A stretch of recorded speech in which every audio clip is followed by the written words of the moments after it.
Boa tarde a todos, boa tarde a todas. Estamos começando a live do isolamento. Hoje, dia 12 de junho, né? Vamos ver, Maria Alice já chegou. Oi, Maria Alice. Tudo bem com você? Espero que estejam bem. Aqui estamos todos bem. Antônio e Adriana também entraram. Tudo bem, Antônio e Adriana? Espero que vocês estejam bem. Nós aqui em casa estamos bem, né? De manhã nós tivemos um problemão com a internet aqui em casa. Aliás, foi um problema geral. Caiu a internet, o telefone, caiu a televisão, caiu tudo. Não sei o que foi não, mas nada funcionava em casa. Achei até, já estava preparando para fazer uma live de isolamento batendo tambor para ver se vocês ouviam, mas tudo bem. Pelo jeito funcionou, voltou até, né? A gente está aí. Ô Gaioso, tudo bem? Diane, seja bem-vinda. Né?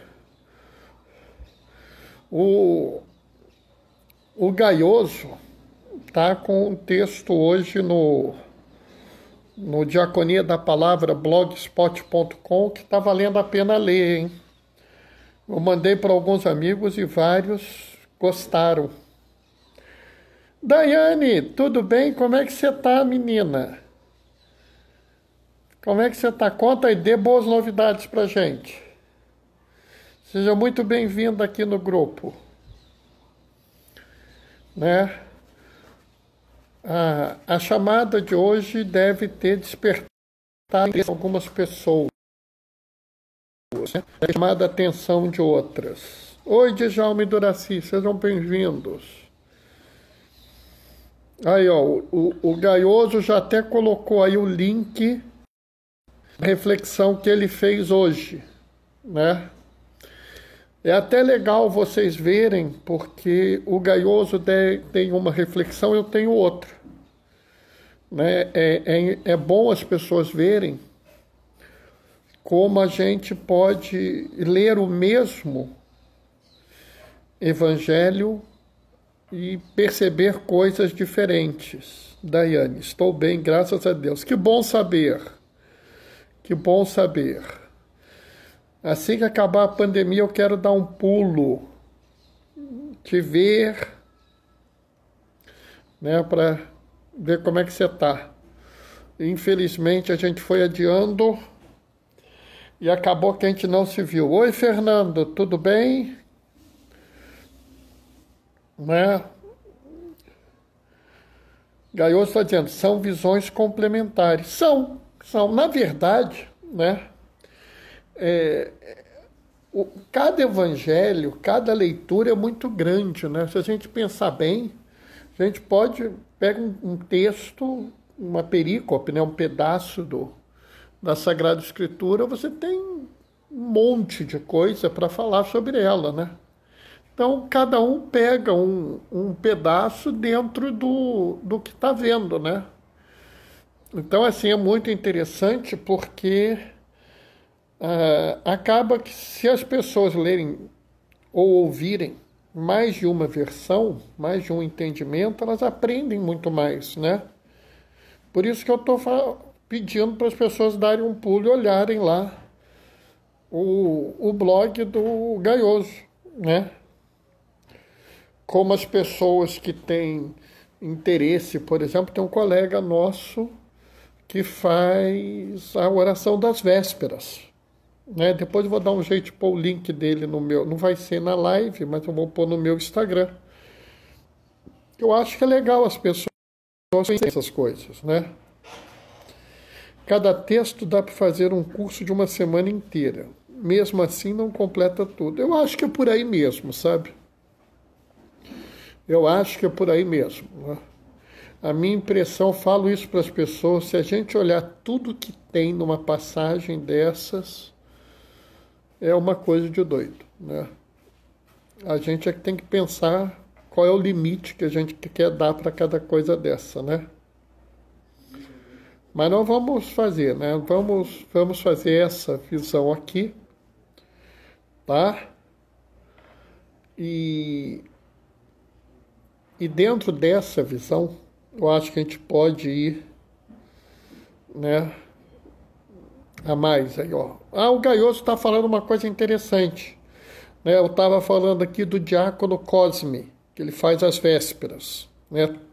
E ele está dizendo que lá no blog dele, no Diaconia da Palavra, tem o link para o Facebook do diácono Cosme, que faz as vésperas, né? É que tá, pessoal, acho que é legal. Quem nunca viu, mesmo que você nunca tenha ouvido uma véspera, eu acho que vale a pena vocês verem. Oi, Jaque, que bom que você está aí. Denise, tudo bem? Seja bem-vinda. Nós agora estamos com uma live internacional, porque a Jaque está nos vendo lá do México. Tá vendo?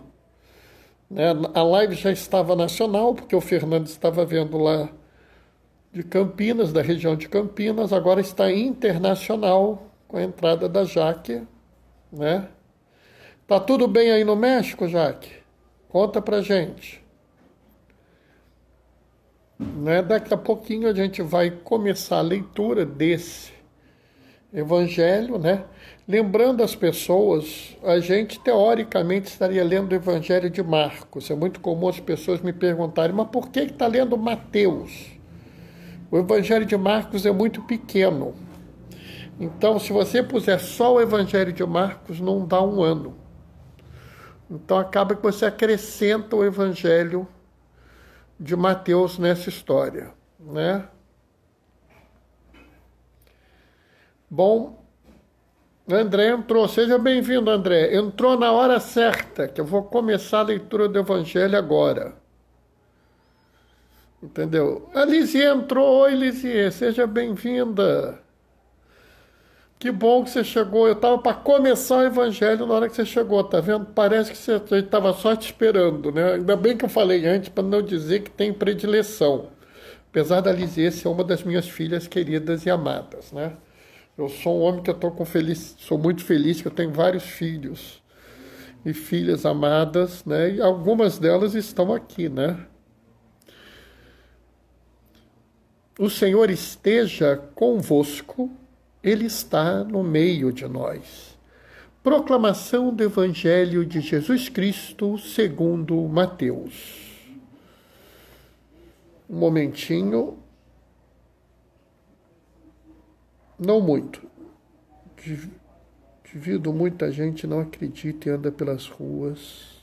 E muitos mais complicação. Mas vai dar tudo certo, se Deus quiser. Já que depois a gente vou aproveitar e falar um pouquinho sobre isso na hora da nossa reflexão, tá? Eu acho que é uma coisa importante. Naquele tempo, disse Jesus aos seus discípulos: ouvistes o que foi dito, não cometerás adultério. Eu, porém, vos digo, todo aquele que olhar para uma mulher com desejo de possuí-la, já cometeu adultério com ela no seu coração. Se o teu olho direito é para ti ocasião de pecado, arranca-o e joga-o longe de ti. De fato, é melhor perder um dos membros do que todo o corpo ser jogado no inferno. Se tua mão direita é para ti ocasião de pecado, corta-a e joga fora para longe de ti. De fato, é melhor perder um dos membros do que todo o corpo ir para o inferno. Foi dito também: quem se divorciar de sua mulher, dê-lhe uma certidão de divórcio. Eu, porém, vos digo, todo aquele que se divorciar de sua mulher, a não ser por motivo de união irregular, faz com que ela se torne adúltera. E quem se casa com mulher divorciada comete adultério. Palavra da salvação. Quando a gente lê esse evangelho, quando a gente vai fazer a homilia, é muito comum as pessoas fiquem tecendo considerações sobre essa coisa de olhar para a mulher do próximo, cobiçar a mulher do próximo, a ocasião do pecado, porque se você pensa em pecar, você já pecou, e aí começa uma confusão, porque pensar é um ato humano, então às vezes você não tem controle do seu pensamento, e por aí vai. Eu quero dizer para vocês que eu entendo tudo isso. Oi, Ângelo, seja bem-vindo. Entrou na hora que eu estou começando a fazer reflexão.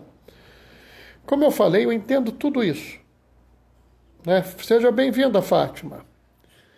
Mas eu acho que tem alguma coisa que as pessoas não percebem nesse evangelho.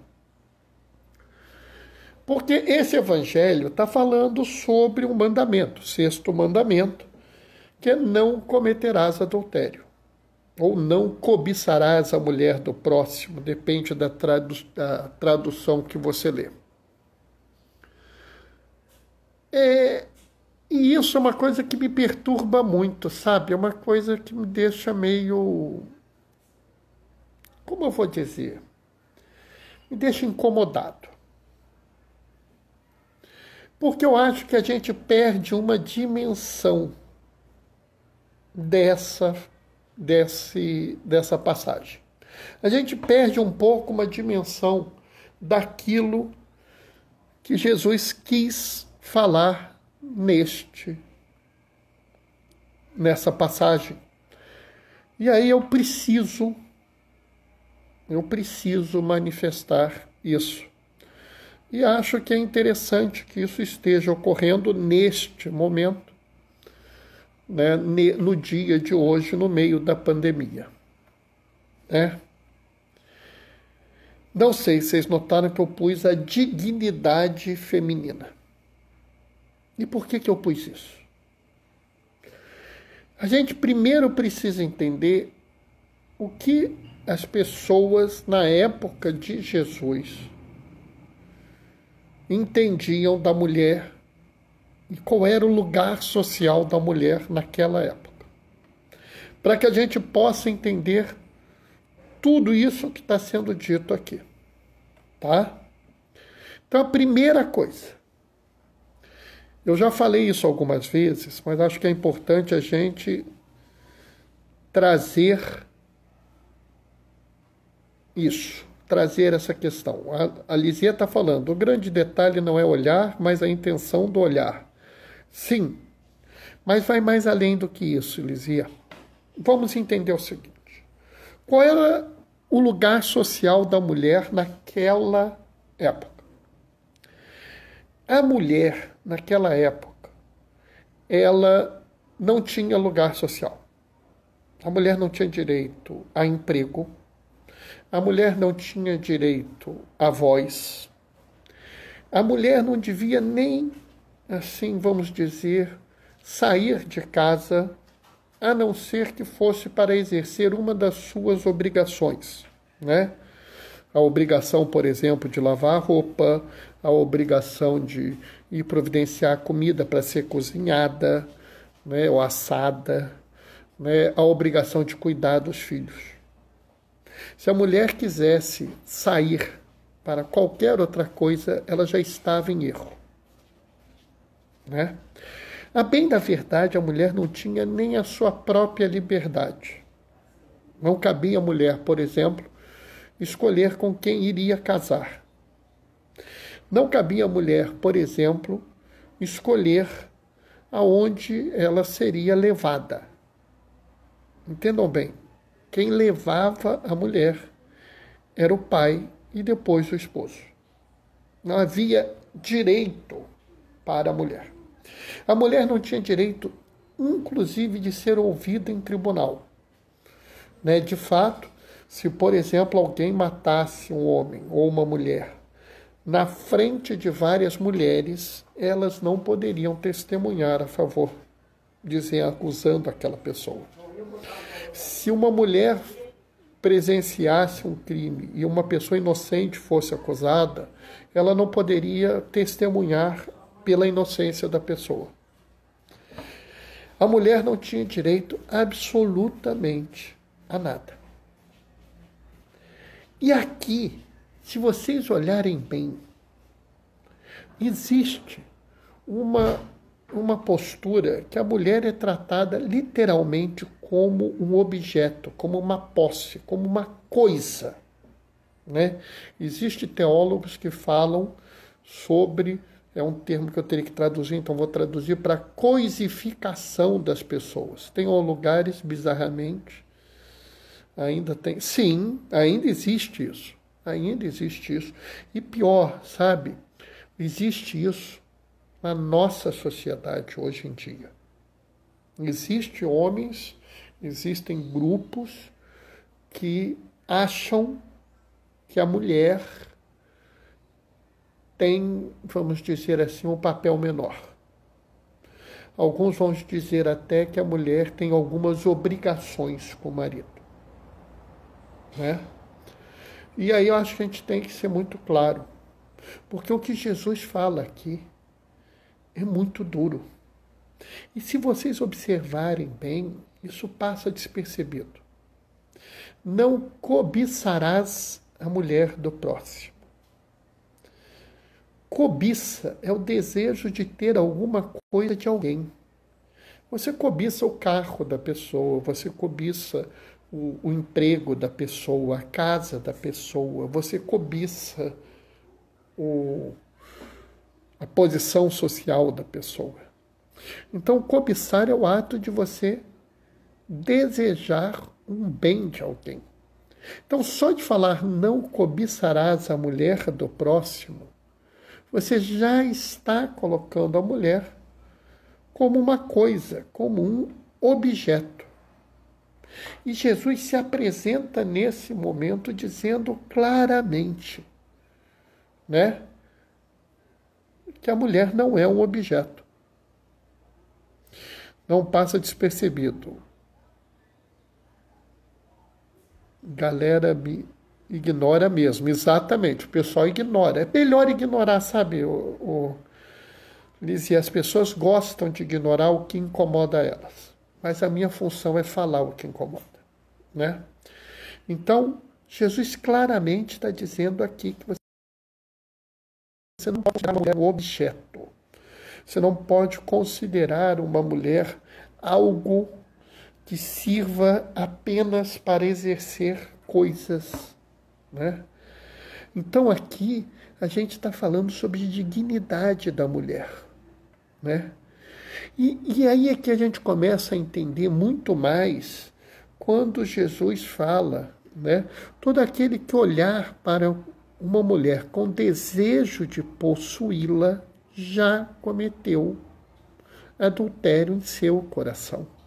Porque quando você olha para uma pessoa com uma visão desse tipo, uma visão onde a pessoa nada mais é do que um objeto de prazer, você tira a dignidade do ser humano. Quando você olha para uma pessoa e reduz ela apenas a uma coisa que você quer ter, possuir, usar, você acabou de dizer o seguinte: essa pessoa, por ser mulher, por ser preta, oi Moema, seja bem-vinda, por ser mulher ou por outro qualquer motivo que seja, não faz parte da raça humana. E você não tem o direito de fazer isso. Ninguém tem o direito de tirar a dignidade de uma pessoa por nenhum motivo. Oi, olá, Moema. Nenhum motivo. Não é justo, não é aceitável, não é correto, não existe nenhuma justificativa para você tirar o direito, a dignidade de uma pessoa. E Jesus aqui é muito claro que se você faz isso com uma mulher, você automaticamente entrou em pecado, mas pecado mesmo. Você se afastou de Deus. Quando você torna uma mulher um objeto, você está se afastando de Deus. E aqui ele é muito mais claro do que a gente pensa. Quando ele fala, por exemplo, se o seu olho direito é ocasião de pecado, se a tua mão direita é ocasião de pecado, vamos nos lembrar o seguinte: primeiro, o lado direito é o lado do serviço, é o lado, vamos dizer assim, das coisas que estão sendo feitas. A maior parte das pessoas eram destras, são até hoje, E os canhotos eram pessoas que não mereciam respeito. Em algumas culturas, inclusive, se mata canhoto. E aí, a gente tem que entender e uma outra coisa, que qualquer deformidade, qualquer incapacidade para um judeu era característica de um pecado gravíssimo. Se você perdesse o seu dedo mínimo, para um judeu você já estaria mal. Bernardo não tem o dedo mínimo, boa coisa ele não é, não interessa quem fosse. Jesus está falando de você arrancar um olho, de você arrancar uma mão. E aqui a gente não tem que entender isso no sentido literal. Tá? Orígenes, início da igreja, século II já falava isso. Não é novidade o que eu estou falando. Tá? Que a Bíblia não deve ser entendida de forma literal. O que ele está dizendo é que é preferível você ter uma impureza aparente e uma pureza interior do que você ter uma impureza interior e uma pureza aparente. E isso é especialmente crítico quando a gente está falando de respeito à dignidade. Não adianta... Oi, Sandra, seja bem-vinda. Não adianta você dizer, eu apoio a vida, eu defendo a vida, se de fato no teu coração você não está preocupado com a vida das pessoas. Não adianta você dizer que você acha as mulheres importantíssimas, lindas, maravilhosas, se no íntimo do teu coração você não entende toda a importância da mulher. Você não entende toda a importância da mulher como ser humano, como alguém igual a todos os outros. É importante a gente entender que Jesus está aqui fazendo uma ode à dignidade feminina. E se alguém ainda tiver dúvida, vamos aqui no finalzinho. Foi dito também: quem se divorciar de sua mulher, dê-lhe uma certidão de divórcio. Existe outra passagem em que Jesus fala claramente que isso foi escrito por causa da dureza do seu coração. De fato, na sociedade da época, havia alguns judeus que eram extremamente perversos. Eram homens muito respeitados na comunidade, mas eram extremamente perversos. O que eles faziam? Eles se casavam e quando a mulher deixava de ser um objeto interessante para eles davam uma carta de divórcio. Os mais ricos garantiam algum dinheiro para ela, os mais pobres nem isso. Davam uma carta de divórcio e divorciados podiam se casar de novo com alguma mulher que lhe fosse mais aprazível ou que lhe desse um retorno melhor. Ou seja, era o suprassumo de tornar a mulher um objeto. Enquanto a mulher fosse algo interessante, algo apetitoso, algo bom para ela, Conceição. Maria! Oi, Maria da Conceição, tudo bem?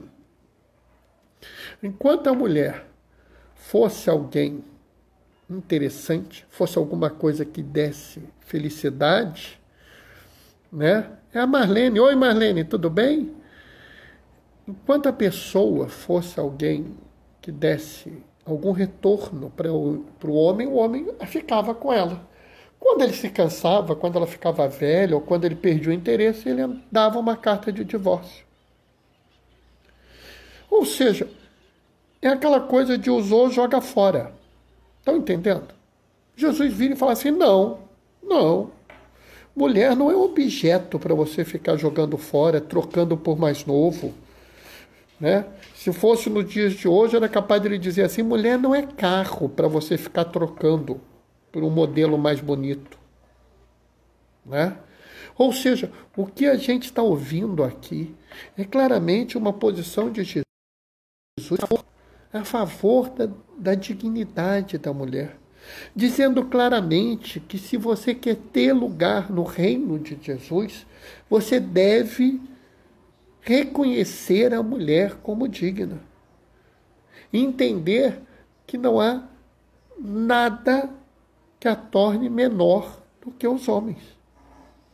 Que ela não é um objeto de uso social, e sim uma pessoa que merece todo carinho, atenção e cuidado. E não é de um ou de outro, não, é de toda a sociedade. A nossa sociedade deve se organizar para reconhecer todos os direitos da mulher. E não só reconhecer, como garanti-los. Se nós realmente queremos seguir a Jesus, nós vamos ter que escolher e dizer claramente ao mundo que as mulheres precisam ser reconhecidas como membros da sociedade e tratadas como iguais, não por um favor, não é uma concessão, não é uma benesse, não é algo que está sendo feito porque somos bonzinhos, a mulher é o sexo frágil e nós vamos reconhecer isso. Não. Nós temos que fazer isso porque nós temos que reconhecer a dignidade da mulher. E isso é claramente o que está colocado aqui. Isso é claramente o que nós estamos lendo nesse evangelho. Mulher não é objeto, mulher é ser humano. E como tal tem que ser cuidada. Não cuidada como alguém inferior. Mas nós devemos cuidar da mulher como devemos cuidar de todas as outras pessoas. E aqui eu quero aproveitar para falar a todos sobre a necessidade de se comprometer com a vida. Né? A Jaque estava nos falando que o pessoal não está levando muito a sério lá no México. E aqui também não. É preciso que nós façamos a nossa parte, que nós nos protegemos uns aos outros. Tá? Vamos cuidar de cada um. Mas não porque alguns de nós é melhor do que os outros, ou porque nós somos mais espertos, mais fortes. Não. Nós temos que cuidar um dos outros, porque todos são seres humanos dignos. E como seres humanos dignos, nós temos que proteger cada um deles. Bom, isso é o que eu tinha para falar hoje. Então, vou fechar lembrando que aqueles que conhecem Jesus e querem seguir o seu caminho, devem se comprometer hoje e sempre em reconhecer e fazer tudo possível para que toda a nossa sociedade reconheça e garanta toda a dignidade das mulheres. Amém? Bom, isso é o que eu tinha para falar hoje. Né? Já era isso que eu tinha de reflexão. Né? E aí, não sei se alguém quer fazer algum comentário, né? Se alguém quer participar ao vivo. Né? Marlene, você quer entrar ao vivo? Quer dividir a live comigo? Não sei. né? Bom,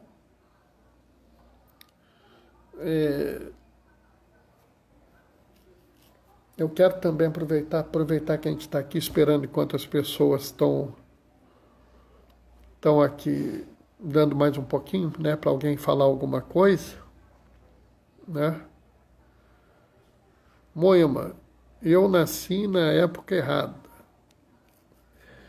Ângelo, somos todos filhos de Deus. Somos sim, é verdade. Moema, não entendi muito bem porque que você disse que nasceu na época errada. Não entendi, não. Marlene, é que eu estou com o meu netinho. Ah, que bom que ele está aí. Sou muito independente para a época atual. Não aguento homem machista. Eu também não. Tá? Eu não aguento homem machista. Tá? Mas, Moema, ainda bem que você nasceu nessa época. Se você nascesse na época de Jesus, você querendo ser independente, iam dizer que você estava com um demônio. Entendeu? Ia ser um negócio assim. E assim, havia um risco real de você até ser chicoteada, né? É uma coisa de louco. Você falou tanto das mulheres. Dê um beijão na Mônica. Tá, pode deixar que eu vou dar sim, Denise. Né? Darei sim. Ela tá bem, graças a Deus. Provavelmente teria um risco sim, Moema, né? E assim, é interessante, né? Porque algumas penas eram maiores para as mulheres do que para os homens. Para você ter uma ideia de como é que a coisa era injusta. O machismo é um pecado e a omissão diante disso também. Concordo, Ângelo, concordo. Na verdade, né, o machismo é um pecado social, né? E enquanto estrutura, né? Mas se nós tomamos isso para a gente, passa a ser um pecado pessoal. E a gente não pode se omitir diante do machismo, né? De vez em quando eu ouço alguns comentários que eu não tenho nem coragem de reproduzir aqui, porque eu me sentiria assim, eu me sinto ofendido só de falar. Lizzie, nós crescemos em uma sociedade em que a mulher sempre foi objetivizada. Sim, é verdade. É verdade, né? E na verdade, não melhorou muito, porque tem esse problema desde o início, desde lá de trás, né? Só um momento, Fernando, aqui não tem como eu ver as passagens, né? Depois eu leio e a gente conversa, porque eu não tenho como ver a passagem agora. Mas se hoje não há pedradas físicas, as pedradas são com palavras. O machismo ainda é muito imperativo na sociedade brasileira. É verdade, Moema. É verdade, sim. Né? Na verdade, você tem manifestações, inclusive, muito complicadas, porque a pessoa... Esse é que é o problema do que a gente chama de pecado social, né? Uma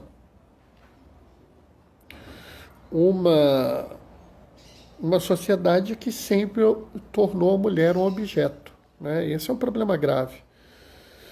Né? Marlene, sou casada com um homem muito machista, que eu só consegui entender que eu fazia comigo era uma omissão. É um problema aí.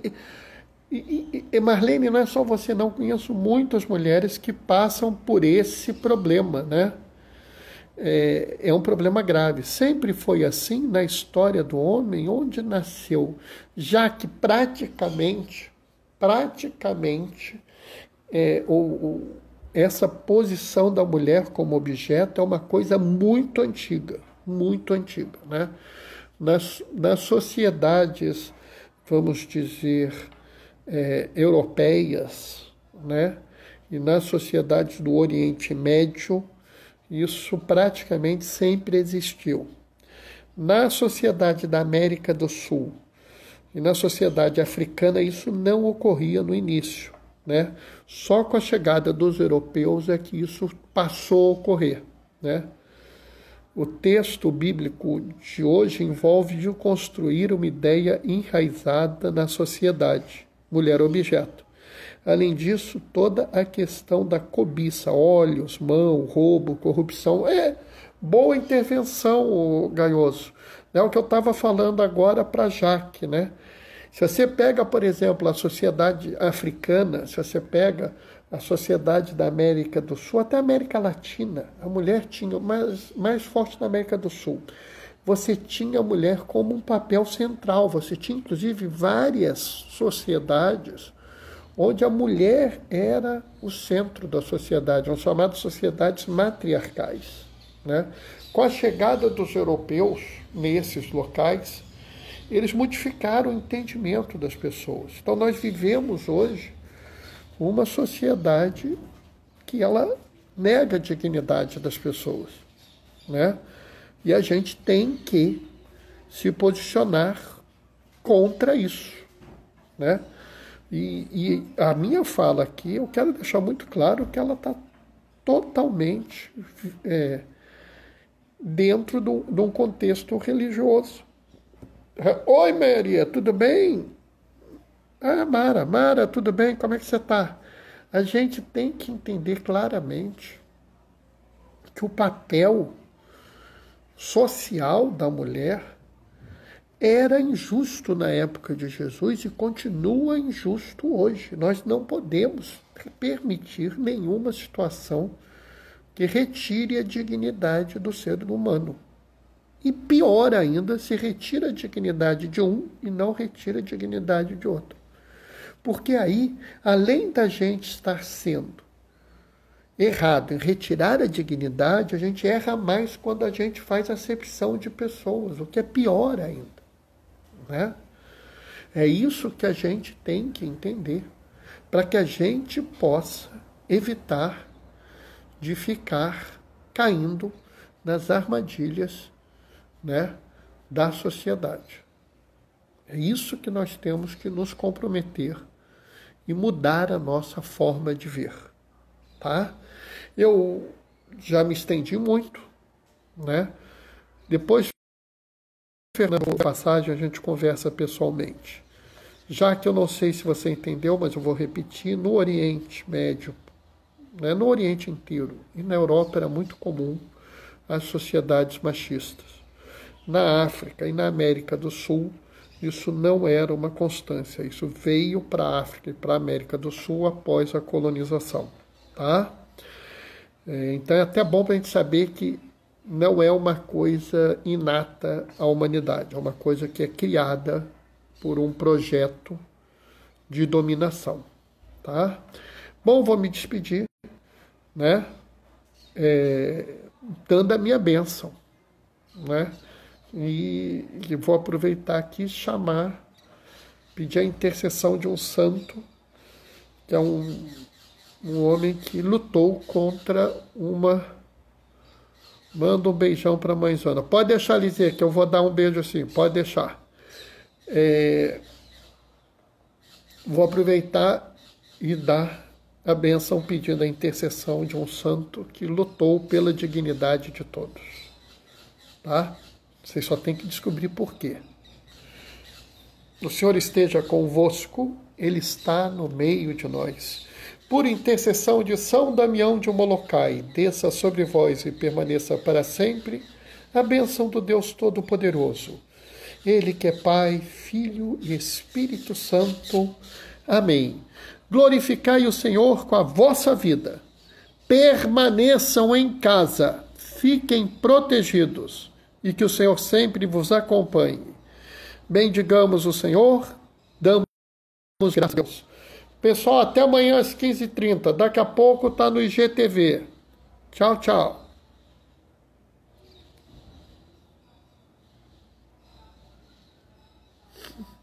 Que legal.